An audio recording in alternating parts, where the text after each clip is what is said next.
60 years later, when the Tessik Admiralty finally declassified the Vethon coherence collapse, the only document they released was a single-page cartographic amendment. No fleet records, no casualty figures, no diplomatic summary, just a revised navigational chart showing a region of space that had once contained 11 populated systems and now contained a notation in the smallest available typeface. Do not chart. Coherence unstable. Designation withdrawn. By order of the Permanent Cartographic Authority.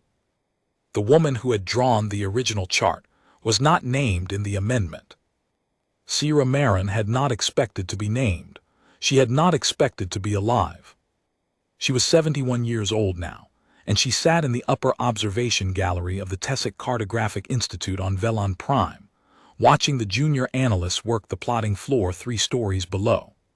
The gallery was cold, lit by the pale blue wash of navigational holographics projected across the vaulted ceiling star fields rendered at survey resolution, every beacon and trade corridor and exclusion marker visible as a faint colored thread in the dark. The air tasted of preservation compounds and the dry mineral tang of climate-regulated stone. She had worked in this building for 43 years. She knew its rhythms the way a body knows its own pulse.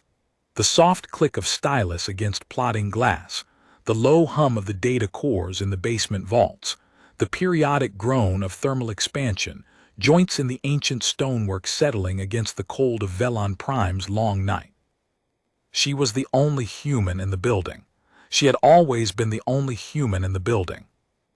The Tessik had hired her when she was 28, a cartographic prodigy from the Sol periphery, who had published a navigational correction to the Tessik's own survey of the Marenthi corridor that had embarrassed 3 senior analysts and impressed the Director General enough to offer her a residency. The offer had been unprecedented. The Tessik Cartographic Institute was the oldest and most respected navigational authority in the known galaxy, and it had never employed a non-Tessik in any capacity above clerical. The Tessik were a methodical, long-lived species, gray-skinned, elongated skulls housing neural architecture optimized for pattern recognition and sequential analysis, and they regarded their cartographic tradition with the reverence other species reserved for scripture. To invite a human into the plotting rooms was not merely unusual. It was, in the quiet Tessik way that never raised its voice, heretical. Sierra had understood this from the first day. She had understood that the residency was not purely professional. The Tessik wanted to study how a human mapped. They wanted to observe the cognitive process that had produced the Marenthi correction, a spatial insight that no Tessik analyst had achieved in 11,000 years of continuous survey work. They wanted to understand why a species from a world they classified as a Class 7 hazard zone could see patterns in stellar cartography that their own neural architecture, purpose-built for exactly this work, could not. She had accepted the residency because she was lonely, and the loneliness had a name she did not use. The loneliness of being the only human who wanted to draw maps of other people's space instead of defending her own. The first year at the Institute had been the hardest. Not the work was the reason she breathed. The hardest part was the silence at the edges of every interaction.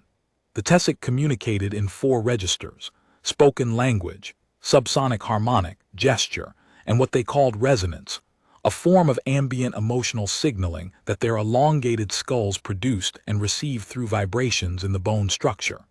Sierra could hear the spoken language and had learned to read the gestures, but the subsonic harmonics were at the threshold of her hearing, and the resonance was completely invisible to her. She moved through the Institute's corridors and plotting rooms aware that entire conversations were happening around her in frequencies she could not access. The Tessik were not rude about it. They were not even aware of it most of the time. It was simply the architecture of their communication, layered, multi-channeled, rich in a way that a species with a single vocal tract and no bone-conducted emotional signaling could never fully participate in. She learned to read the shadows of those conversations instead. The way a group of analysts would go quiet when she entered a room, not hostile quiet, but the quiet of people switching from full-band communication to the narrow channel that included her. The way Dreneth Call, her supervisor, would pause before answering a question, the pause lasting exactly the length of time it took a tessik to stop a subsonic transmission that might carry an emotional context he did not want her to detect. The way the junior analysts watched her hands when she worked at the plotting table, their pale eyes tracking the speed and confidence of her movements, with the focused attention of scientists observing an anomalous data point. She was an anomalous data point. She had made peace with that. The Sol periphery was a hard place. Earth's children had spread across 32 systems in 4 centuries, and the culture that had emerged was practical, defensive, inward-looking. Humanity had encountered the galactic community, and the galactic community had recoiled, and the mutual withdrawal had hardened into something that was not quite a border and not quite a quarantine but functioned as both. Humans stayed in the periphery. The galaxy stayed out. The tessik charts showed the periphery as a gray zone with sparse navigational markers and no trade corridors, which was accurate in the way that calling an ocean, a body of water, was accurate. It omitted the depth, the currents, the life that moved beneath the surface. Sierra had grown up in that gray zone and had wanted nothing more than to leave it, not because she hated it, because she wanted to see what was on the other side of the line that the galaxy had drawn around her species, and she wanted to draw it herself. The tessik had given her that chance, and she had spent 43 years repaying it with the best cartographic work the Institute had ever produced.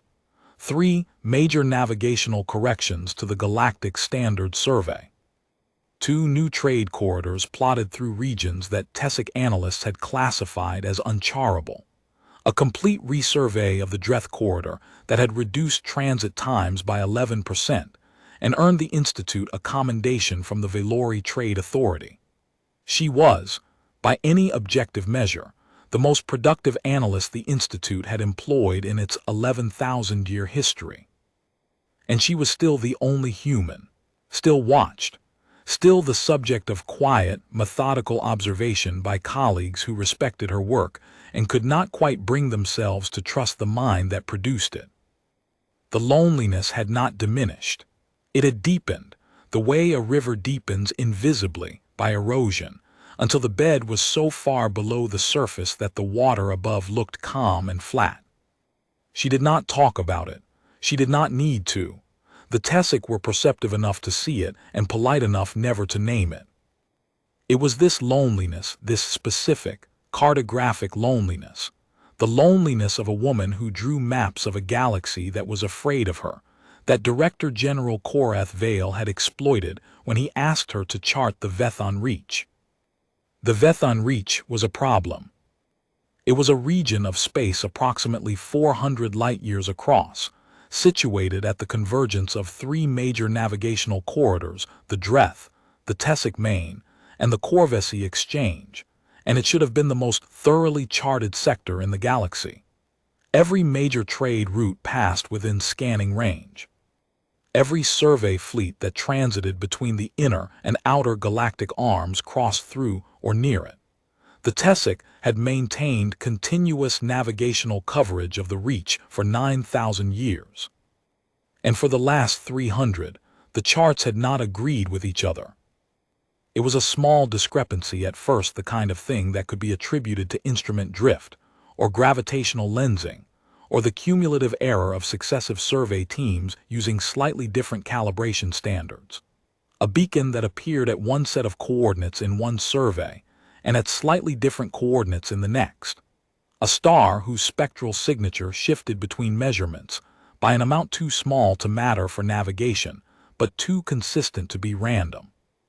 A trade corridor that was plotted as curving slightly left in the spring survey and slightly right in the autumn update. The tessik had noticed, of course. They noticed everything, but they had classified the discrepancies as calibration artifacts and filed them under routine maintenance. The corrections were small. The practical impact was negligible. No ship had ever been lost in the Vethon Reach due to a navigational error attributable to the discrepancies. Until 43 years ago, when Sierra Marin arrived at the Institute and began her residency with a comprehensive review of the Galactic Standard Survey, the beginner's assignment that every new analyst received, designed to familiarize them with the scope of the data they would spend their careers maintaining. She had found the Vethon discrepancies in her first week. Not the small ones. Those were in the maintenance logs, documented and dismissed. She had found the pattern underneath the small ones, a systematic, accelerating divergence in the survey data that was invisible if you looked at any two consecutive measurements, but unmistakable if you plotted all 300 years of data on a single projection and let the trend lines speak for themselves. The Vethon Reach was not drifting, it was fragmenting. The stars were in different places depending on when you looked.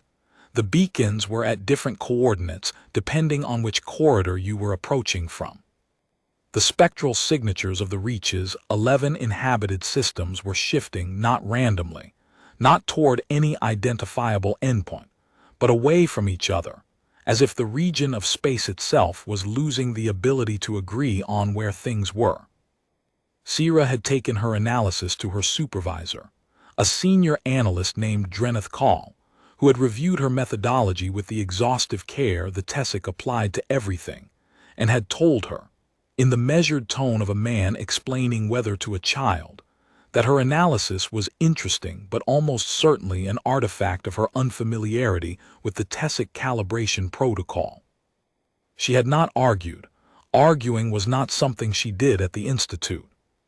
43 years among the tessik had taught her that arguments were resolved not by volume but by data, and data did not care who presented it or how loudly. She had gone back to her desk and run the analysis again with the tessik calibration protocol applied. The divergence remained. She ran it with 6 different calibration protocols, including the 3 legacy protocols that the Institute maintained for historical compatibility with survey data older than 5,000 years. The divergence remained in all of them. She ran it with a protocol of her own design, stripping the data to raw positional measurements with no calibration overlay at all, and the divergence sharpened into something that made the hair on her forearms stand up. The Vethon Reach was not fragmenting randomly. It was fragmenting along lines. The lines were not visible in the navigational data. They were negative space boundaries defined by the edges of the divergence zones, the places where one version of the Reach's geometry ended and another began.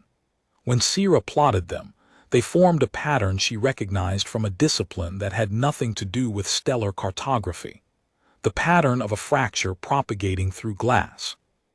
A single point of impact, radiating outward in branching lines, each branch creating a shard that was still the same material as the original, but was now oriented differently, reflecting light from a slightly different angle, showing a slightly different version of what lay behind the glass.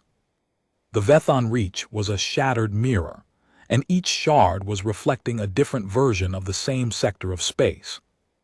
She had gone back to Drenneth Call with the fracture analysis.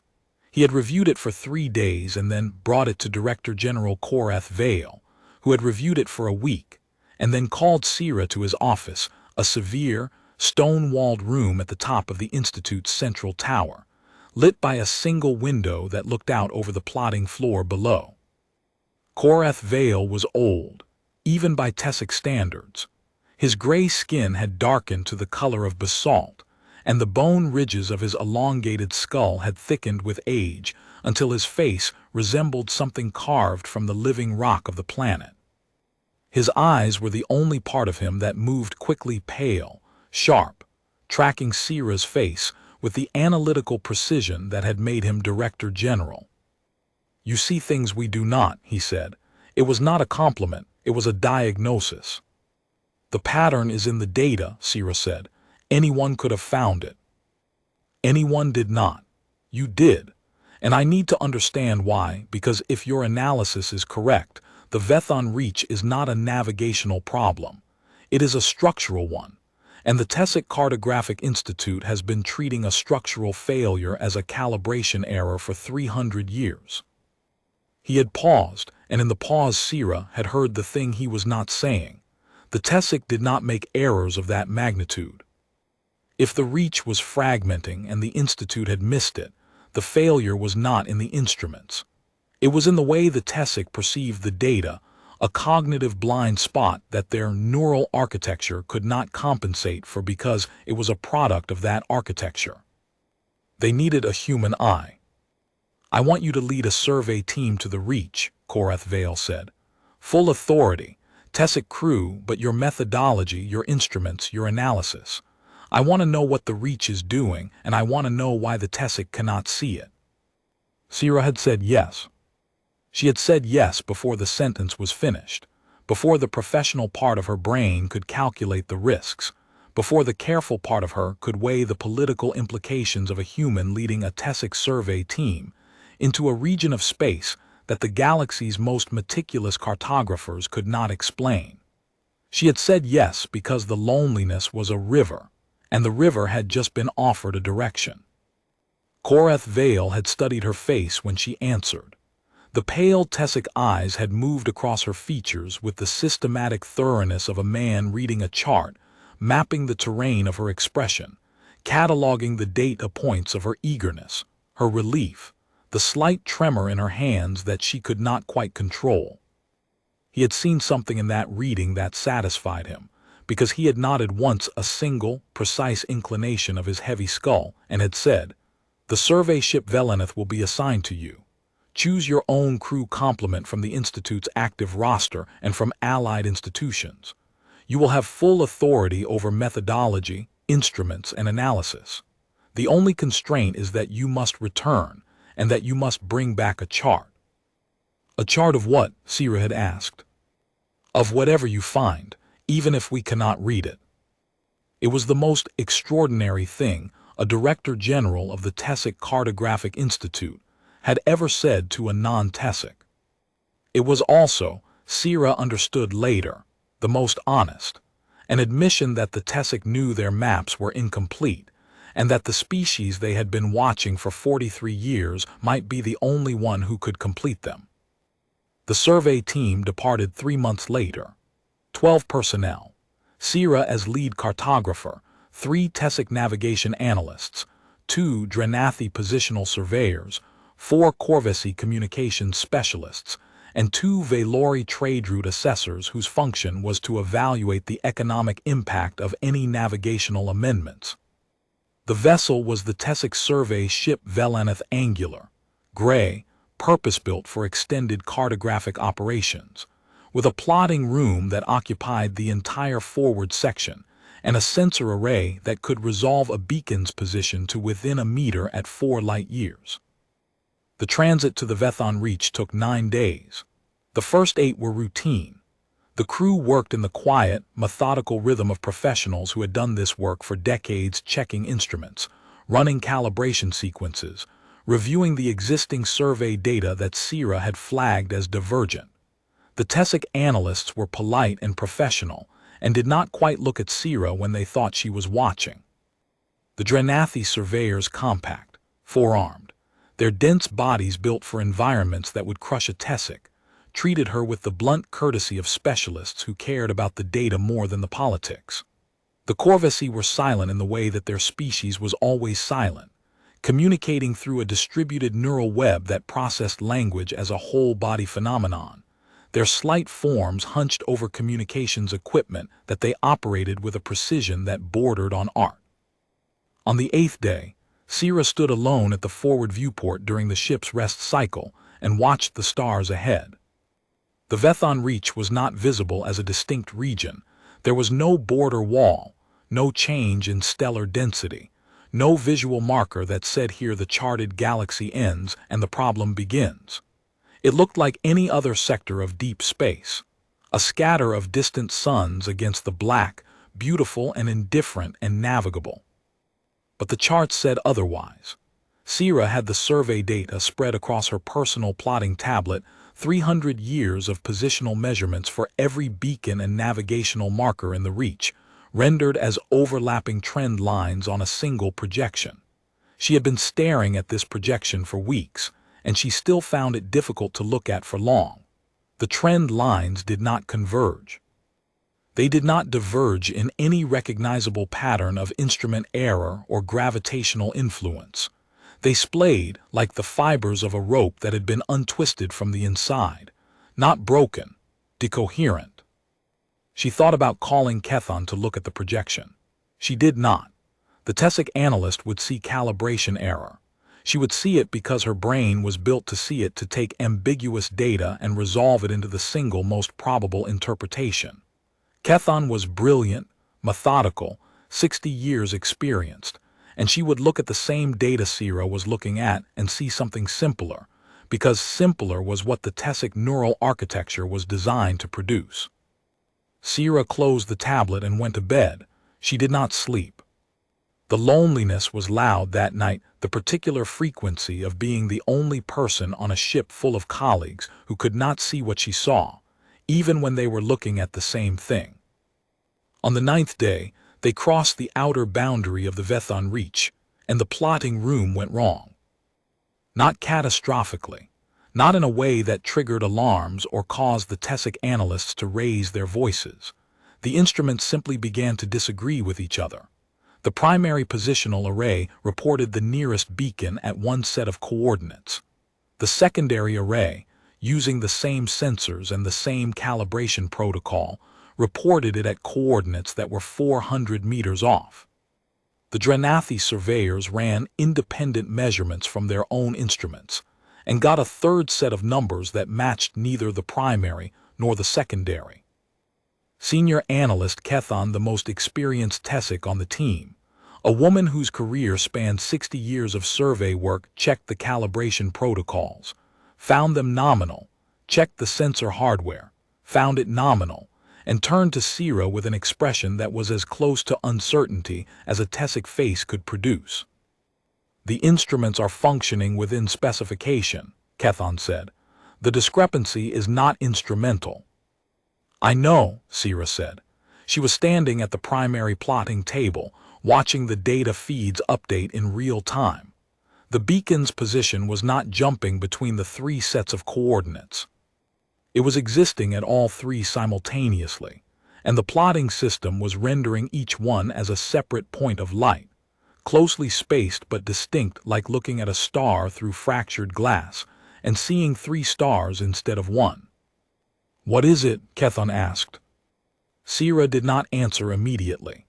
She was watching the 3 points of light, and she was thinking about the fracture analysis she had done at the Institute, the branching lines, the shards of glass, the mirror that reflected different versions of the same thing.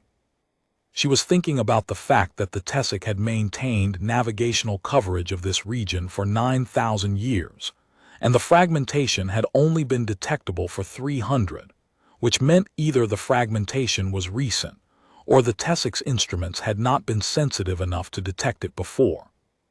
She was thinking about a third possibility that she did not share with Kethon, that the fragmentation had always been there, and the tessik had not seen it because the tessik brain was optimized for pattern recognition in sequential data, for following a single line through time, and the fragmentation was not sequential. It was simultaneous. Multiple versions of the same space, existing at the same time in the same coordinates, each one internally consistent but incompatible with the others. The tessik brain would see such data as calibration error because it was built to resolve ambiguity into a single answer. A human brain, built to hold contradictions without resolving them, could see the ambiguity for what it was. Not a flaw in the data, a feature of the space.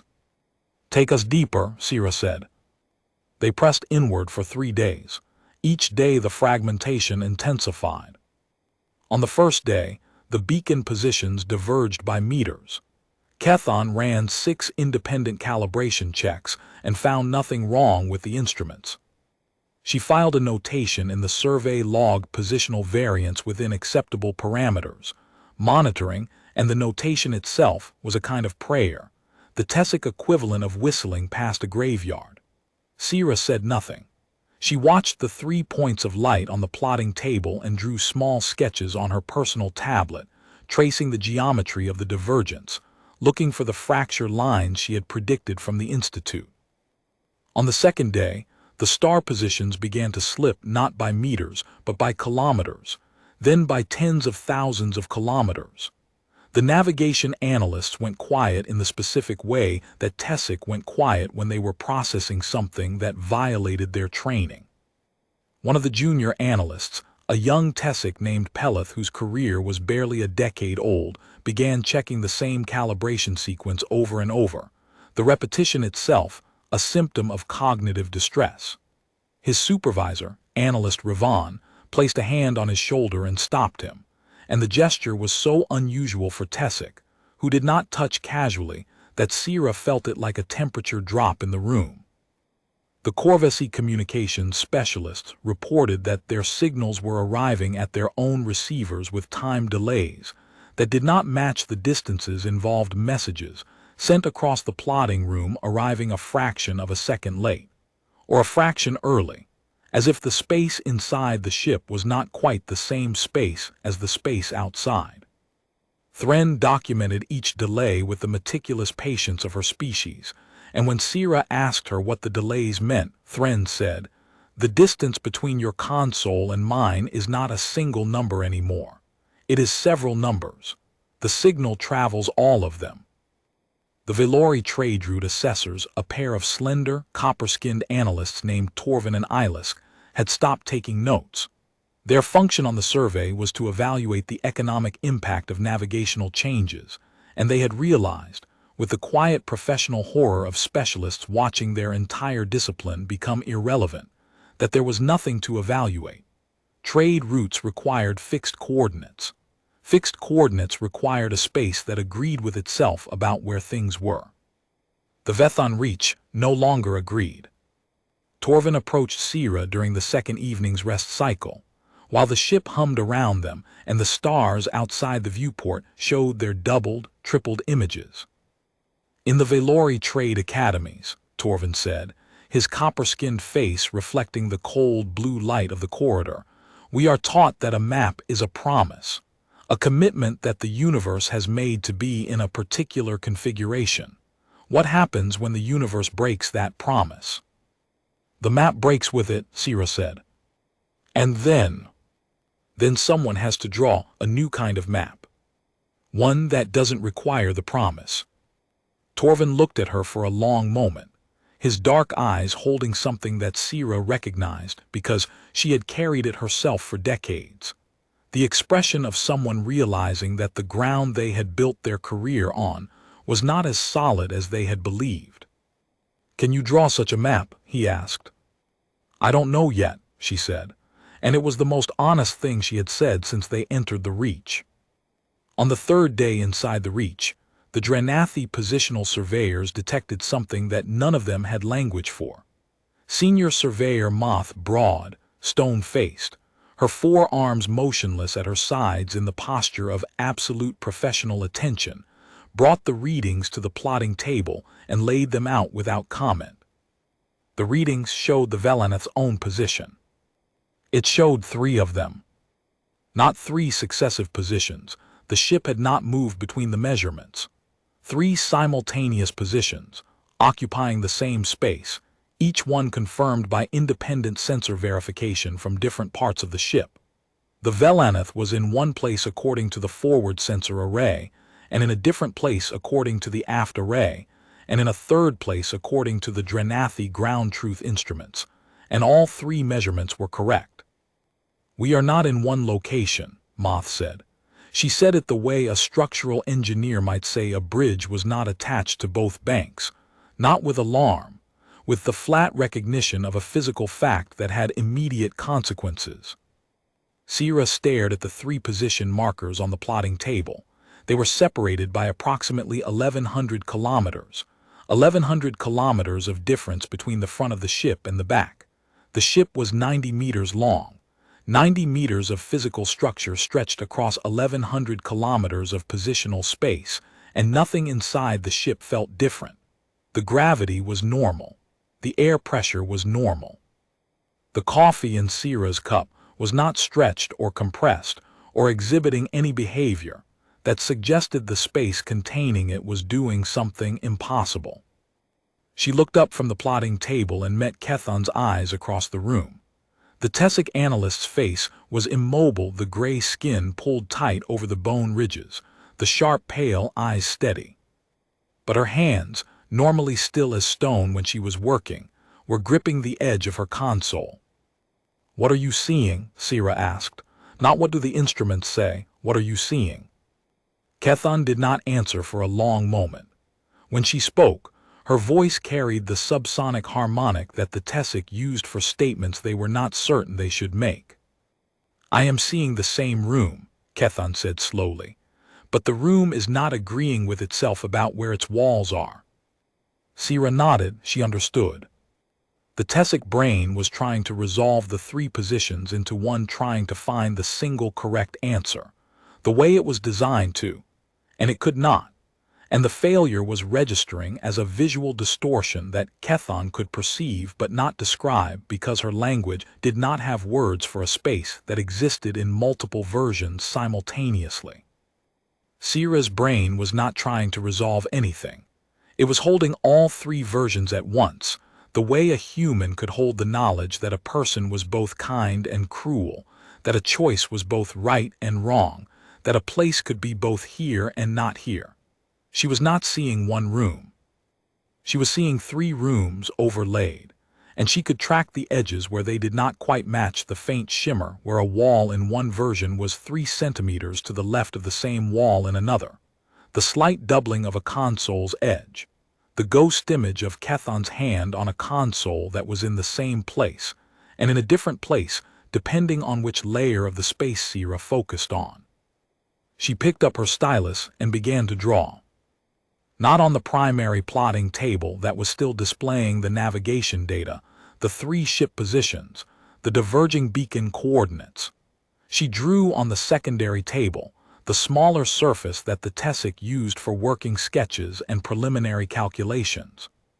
She drew the way she had drawn maps since she was a girl on a mining station in the Sol periphery, quickly, instinctively, her hand moving ahead of her conscious thought, translating what she saw into lines on a surface. She drew the fracture pattern, not the theoretical one she had computed at the Institute, but the real one, the one she could see now that she was inside it. The branching lines where the versions of the space met, the geometry of the shards, the way they tessellated like the surface of a shattered dome, each piece still holding the shape of the original curve, but tilted slightly, showing the same stars from a different angle. The crew watched her draw. Nobody spoke. The only sound was the soft scratch of the stylus on the plotting glass, and the distant hum of systems that were functioning normally in a space that was not.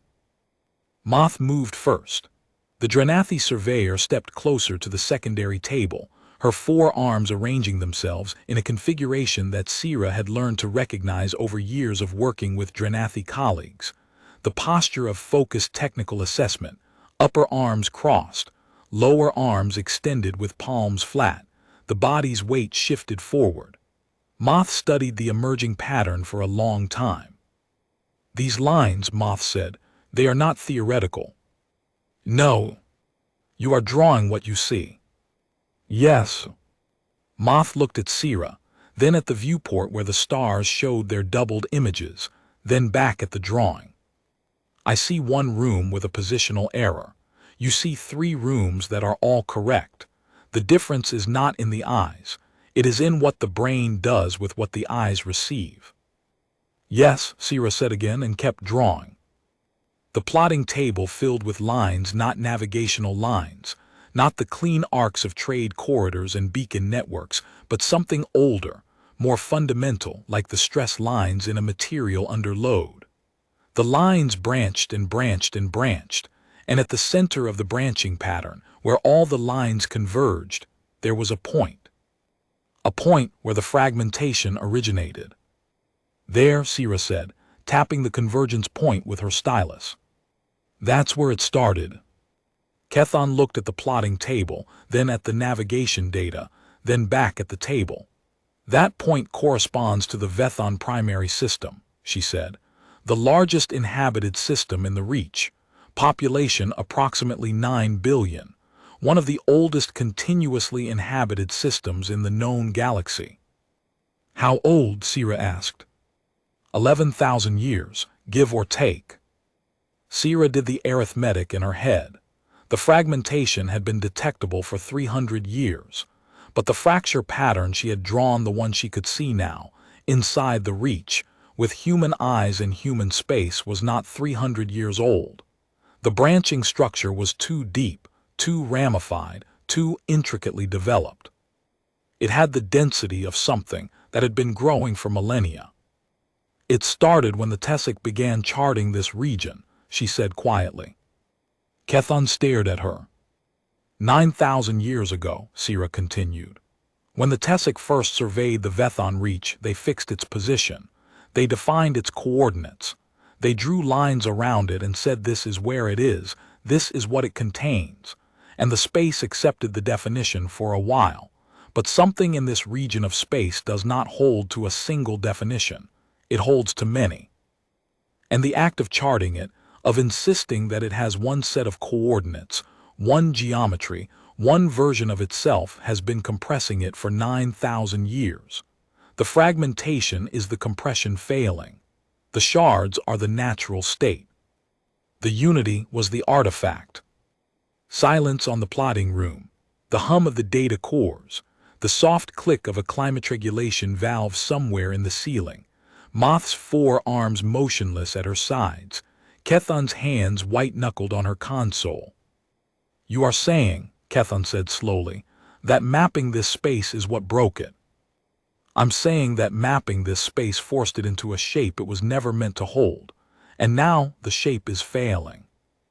Ravan, the senior navigation analyst, stepped forward. He was older than Peleth by 30 years, his gray skin darker with age, his bone ridges thickened into sharp crests that made his face look carved from volcanic rock. He had said almost nothing since they entered the Reach, and when he spoke now, his voice carried the specific harmonic that the tessik used in formal proceedings, the register of an official statement.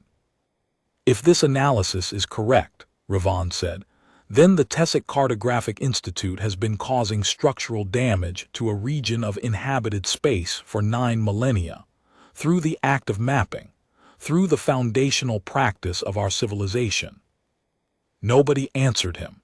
The statement hung in the air of the plotting room like smoke. The 11 systems in the Reach, Ravan continued. The 9 billion inhabitants. They have been living inside a space that our maps have been compressing for 9,000 years.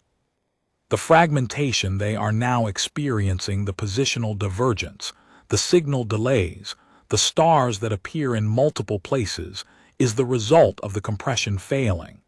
We did this. The tessik did not do it on purpose, Sierra said. That distinction, Ravan said, with a precision that was almost surgical, is relevant to intent. It is not relevant to the fact. Silence again, deeper this time. The kind of silence that follows when a civilization's most fundamental assumption has been named as a cause of harm, and the people in the room are the only ones who know. The Corvesi communications specialist Liaison Thren, a slight being whose neural web ran the length of her body, spoke for the first time since they had entered the Reach. Her voice came from her chest, resonant and low, with the harmonic layering that made Corvesi speech sound like a chord played on a stringed instrument. The signals are diverging further, Thren said. Not our instruments, the signals themselves. A message sent from this console to the console 3 meters away is arriving in multiple versions. Same content, different timestamps. As if the message is traveling through several versions of the space between here and there, and arriving from each one. Sierra looked at her. How many versions? Thren was quiet for a moment, listening. Sierra knew, with her whole body, the distributed neural web processing the incoming data as a physical sensation. More than I can count. And the number is increasing.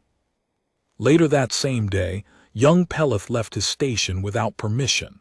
They found him in the aft observation lounge, sitting on the floor with his back against the viewport, his gray hands covering his eyes. He was not crying. The tessik did not cry. He was reciting the tessik cartographic oath, the formal declaration that every analyst spoke at the beginning of their career. I commit to the record that the universe is one, that its coordinates are fixed, that its geometry is knowable, and that the map I make today will be true tomorrow. He was reciting it over and over, and his voice was steady, and his hands were shaking. Kethan went to him. She knelt beside him, another gesture so unusual for a tessik that the rest of the crew averted their eyes, and she said, quietly, "The oath describes the universe as we understood it when the oath was written. The universe may be more than the oath." Peleth looked at her through his fingers. "Then the oath is a lie." "No, the oath is a map, and maps can be incomplete without being lies." It was the most un-tessik thing Sira had ever heard a tessik say.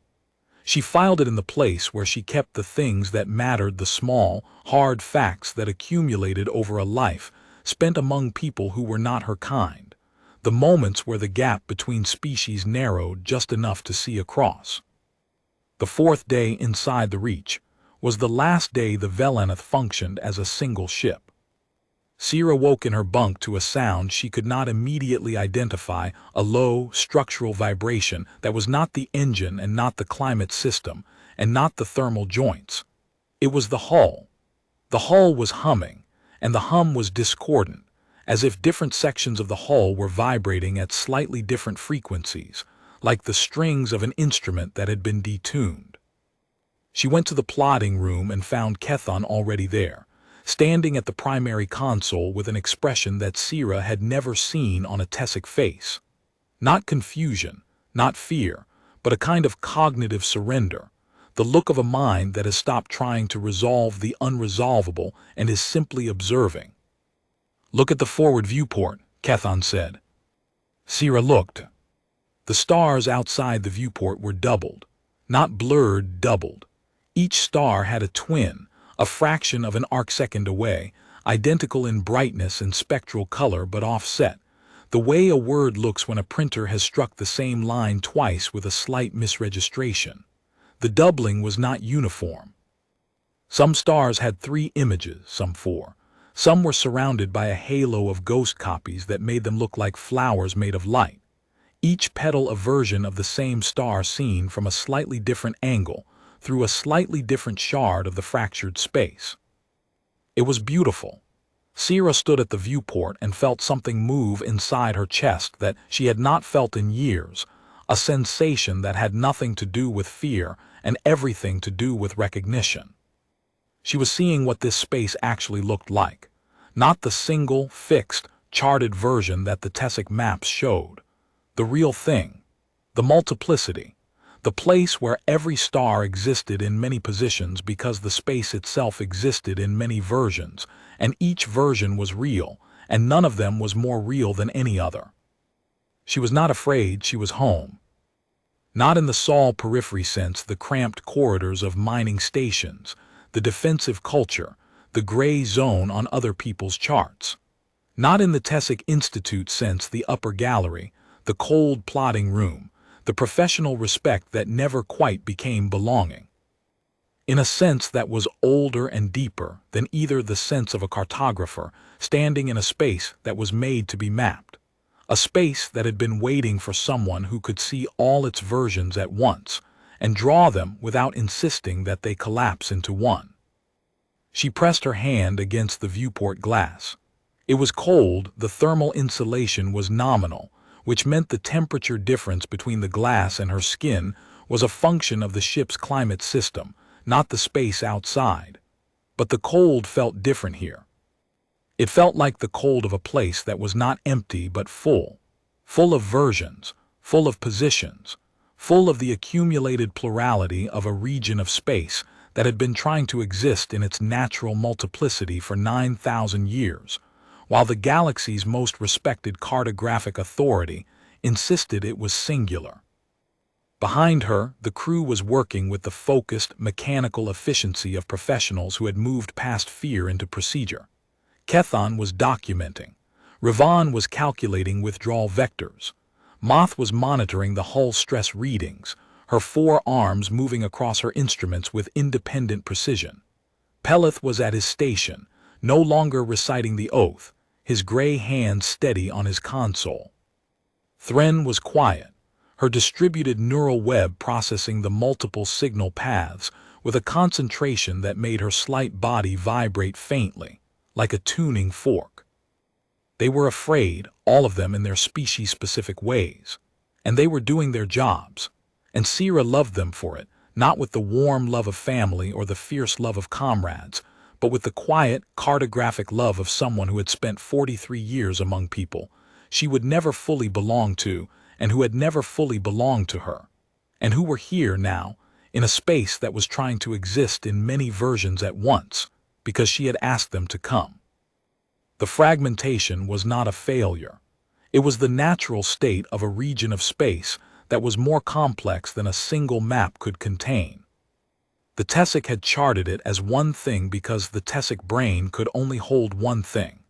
A human brain built to hold contradictions, to see multiple truths simultaneously, to navigate ambiguity without resolving it, could hold all of it. And the space knew it. Sira felt the knowing as a pressure at the edges of her perception, not telepathy, not a voice, but a structural awareness, the way you can feel the shape of a room in the dark by the way sound moves through it. The space was aware of her, not as a person, as a function, as the thing it needed, a mapper who would not break it by mapping it. "We need to withdraw," Kethan said from behind her.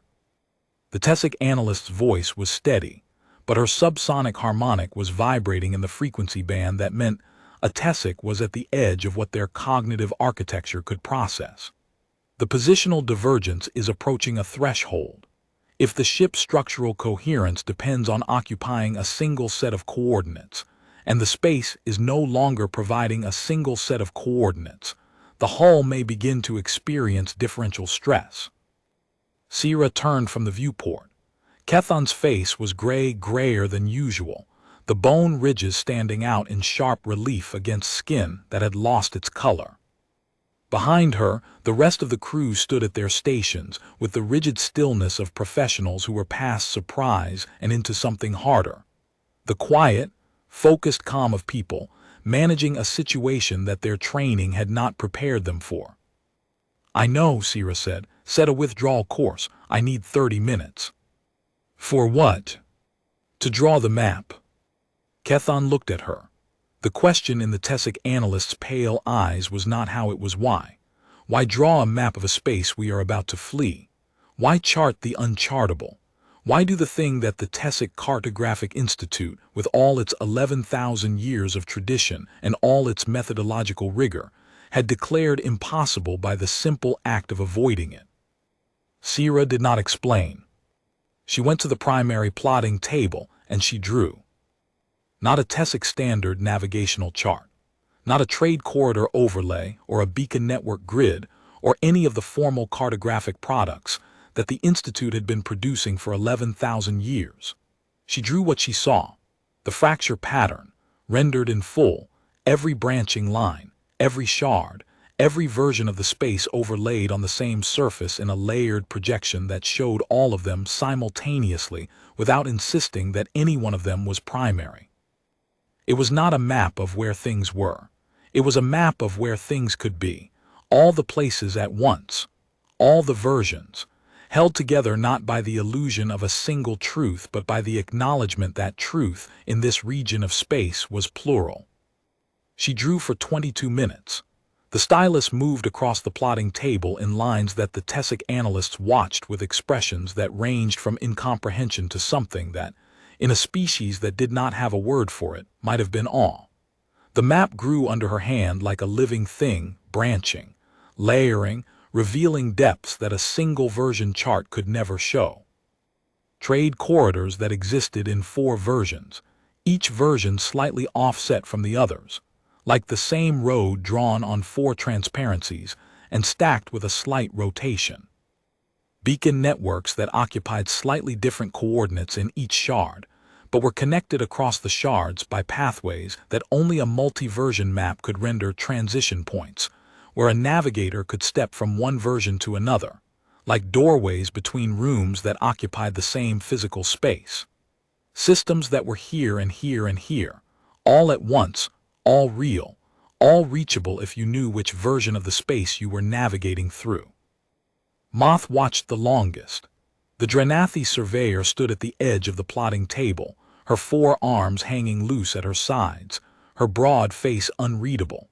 When Sira drew a transition point between 2 versions of the same trade corridor, Moth's lower left hand twitched, a reflex of recognition, the Drenathi equivalent of a gasp.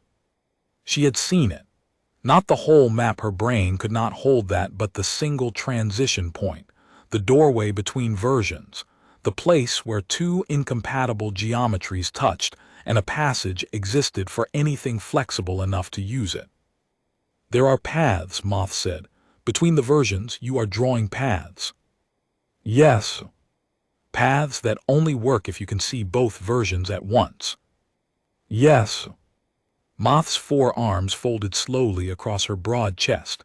Paths that only a human can navigate. Sira did not answer.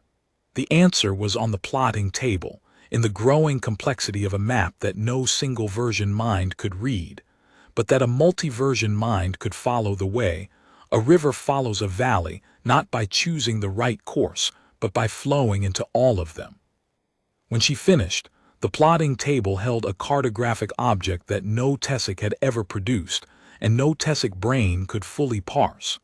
Kethon stood beside her and looked at it for a long time without speaking. I cannot read this, Kethon said finally. I know. No tessik can read this. I know. Then, what is the point of a map that only one species can read? Sira looked at her. Kethon's pale eyes were steady, the sharp analytical gaze that 40 years of survey work had honed to an instrument as precise as any sensor on the ship. Behind the analysis, something else, a question that was not about cartography. The point, Sira said, is that the space exists even if you can't chart it.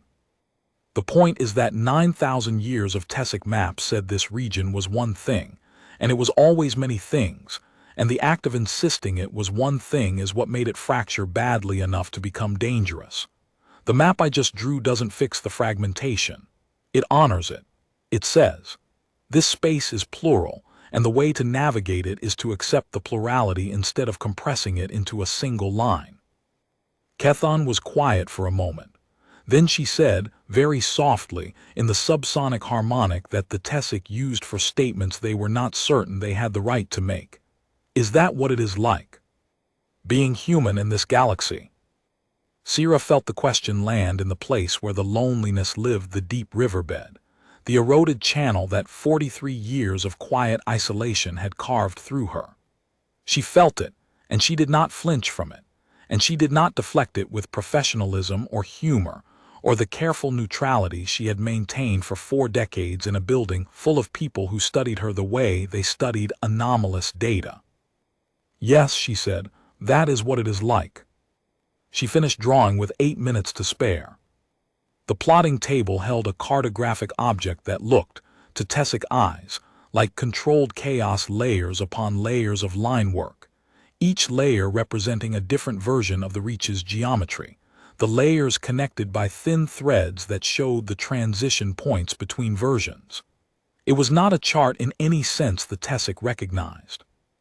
It was a score, a musical notation for a symphony of positions, each instrument playing the same melody in a different key, the harmonies visible only to an ear that could hear all the keys at once. Withdraw now, Sira said. Kethon gave the order. The Velenith turned, and the turn itself was strange, the ship's navigation system struggling to execute a single vector change in a space that offered multiple vector options for every degree of rotation. Ravan, the senior navigation analyst, solved the problem by selecting one version of the space and holding to it with the focused concentration of a tessik brain doing what it did best, choosing one answer and refusing to let it go. The ship steadied. The engines engaged. They moved toward the boundary. As they retreated, the fragmentation eased in layers. The stars lost their outermost ghost copies first, the flowers of light-shedding petals as the ship pulled away. Then the middle copies faded, one by one, until only the doubles remained, and then, with a final subtle shift that Sierra felt more than saw, the doubles collapsed into singles, and the stars were just stars again, hard and bright and alone in the dark. Peleth was the first to speak after the boundary crossing. He was standing at his station, his hands still trembling, his gray face drawn tight.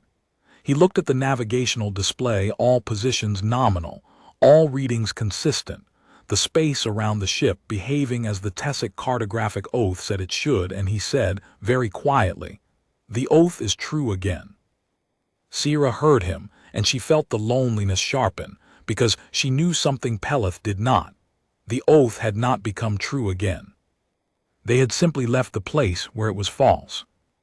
The Velaneth's hull showed stress fractures along 3 structural members when they docked at Velon Prime. The chief engineer's report noted that the fractures were consistent with differential loading, as if different parts of the hull had been subjected to slightly different gravitational environments simultaneously. The report was classified before the engineer finished writing it. Sierra's map remained on the plotting table. Kethon had ordered it preserved sealed under a plotting glass overlay with a notation in her own handwriting. MAREN-MULTI version survey, VETHAN reach, survey date redacted. Classification, permanent archive, no distribution without Director General authorization. They returned to Velon Prime. The docking procedure took twice as long as standard because the Port Authority flagged the Velaneth structural integrity readings and insisted on a manual inspection before clearing the ship to connect to the station umbilicals. The crew waited in silence while the inspectors worked. Nobody talked about what they had seen.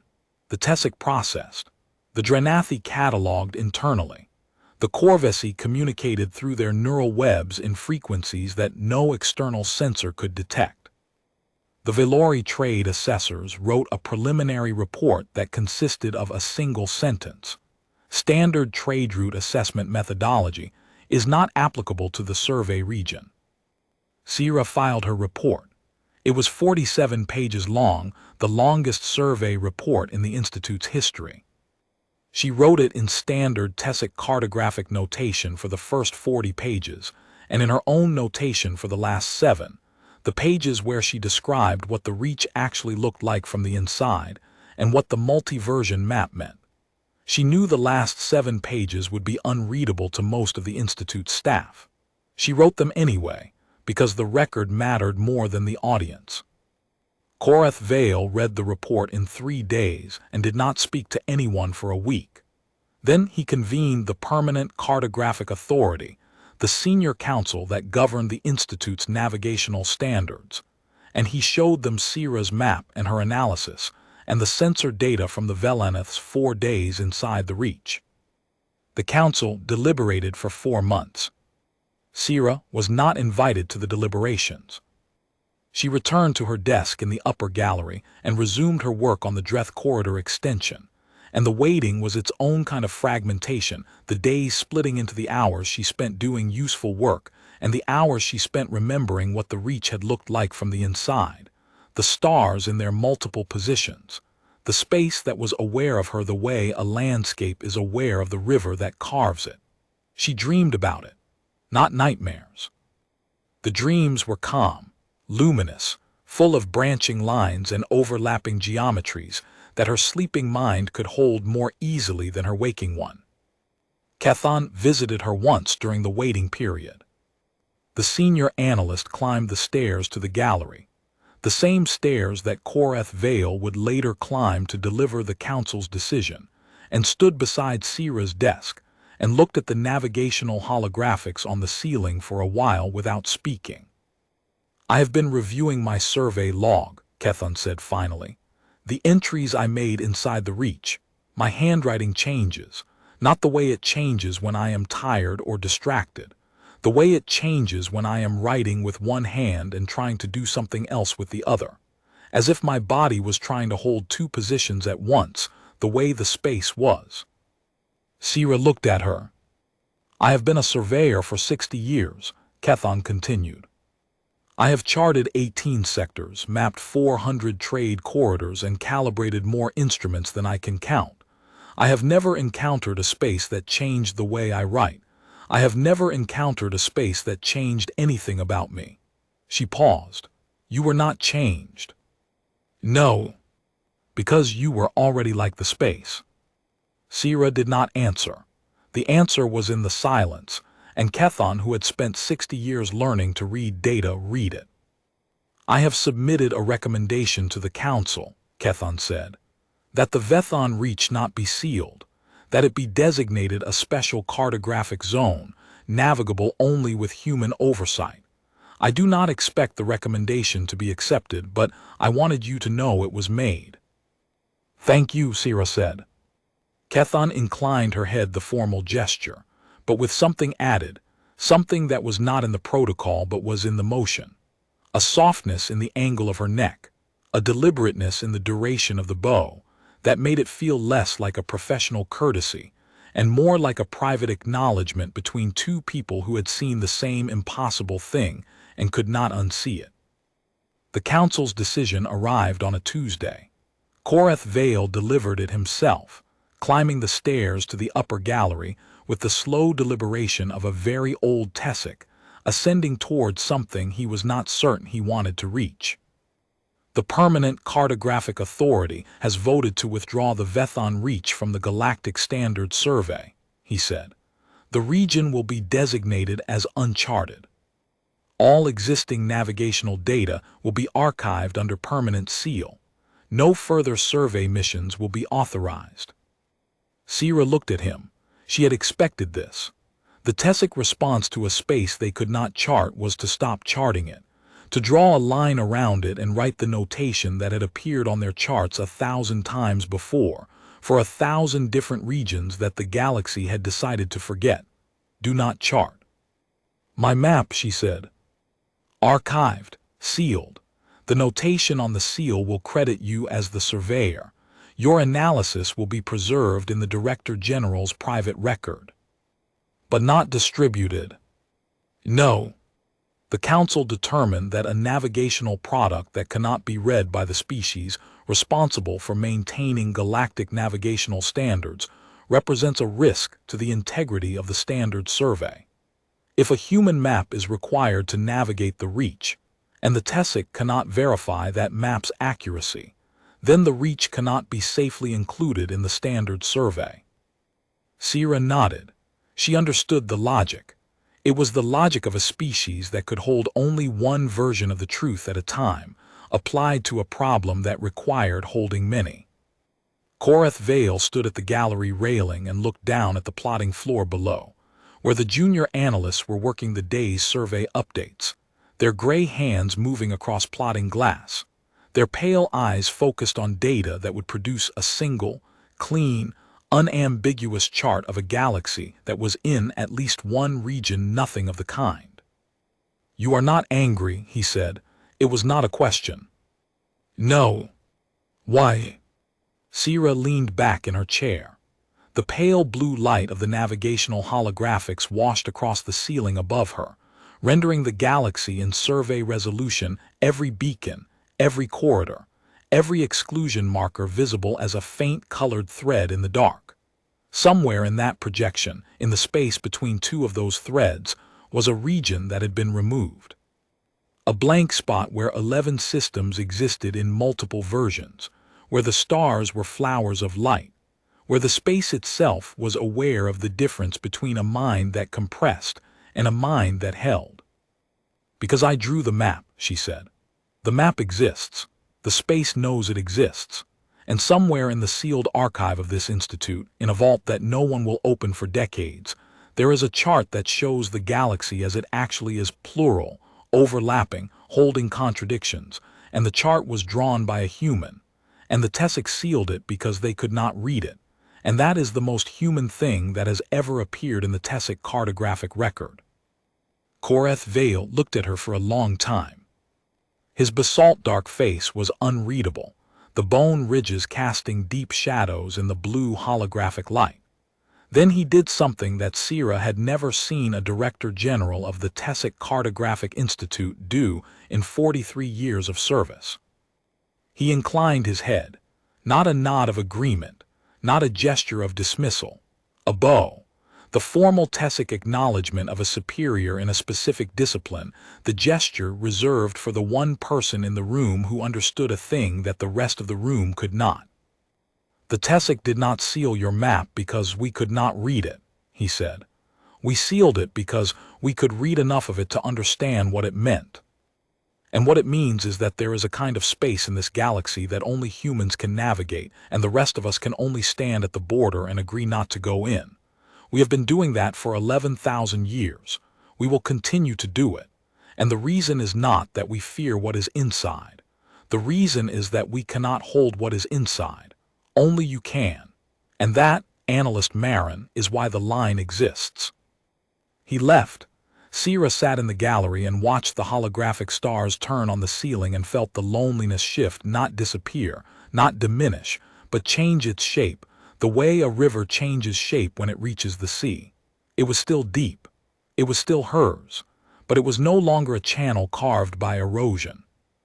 It was a width, an expanse, the broad and open thing that happens when a current that has been confined for a long time reaches a place where there is room for it. She was still the only human in the building. She would always be the only human in the building.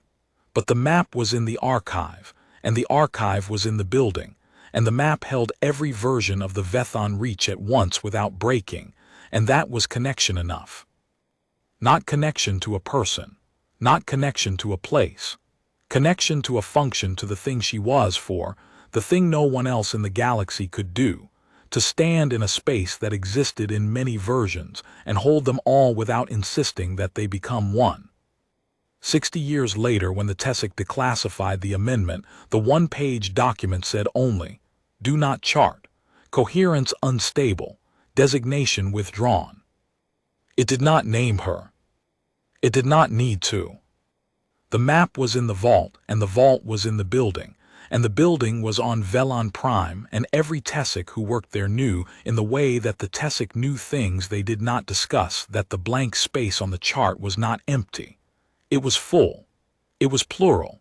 It was waiting for someone who could read it. And the line around it was not a wall. It was a frame, drawn by a human hand, in a building full of people who could not read what she had written, and who had sealed it anyway, because the seal itself was an acknowledgement that some truths are too large for a single version, and the species that can hold them is the species the galaxy drew a line around and called forbidden, and the reason was never fear. The reason was that they could not hold what she held, and they knew it, and the knowing was the line.